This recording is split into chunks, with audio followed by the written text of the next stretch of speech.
There is now a danger that has become a threat to us all.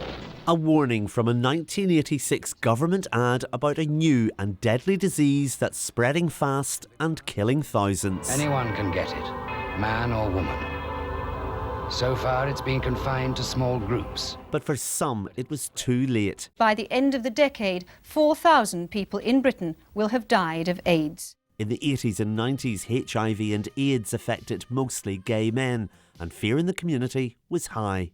My name's David Eason.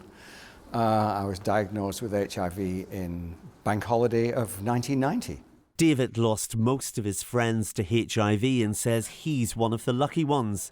Now he's sharing his story of loss and tragedy from the time as part of a special project documenting people's experiences. By the time I was in my mid-40s, I'd lost my partner, 2 former lovers, my home, my business, and everything.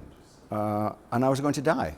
And in the space of just a few years, these healthy, good-looking, lively young men just became 7 stone and a bag of bones.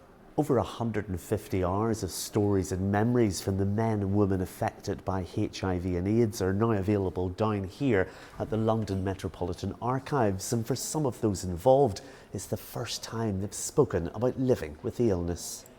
People had to be buried in concrete. These stories are so important and so powerful. Not only does that kind of honour the memories of those people who did sadly pass away, but it also pays a huge tribute to the people who made huge sacrifices in their lives as doctors, nurses, carers, the friends and family of people.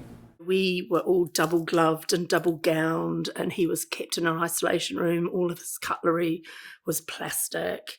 It's hoped this unique archive, which is being made available by the City of London Corporation, will continue to grow and evolve as HIV treatment and diagnosis develops. HIV was not treated as a medical condition. It was treated as a moral dilemma because it's only the queers got sick. And that's the top and bottom of what happened. And unless we learn something from that as a society and as a civilization, then we will repeat it. We will repeat it again. The archive is now available to view for free. Thomas Magill, BBC London.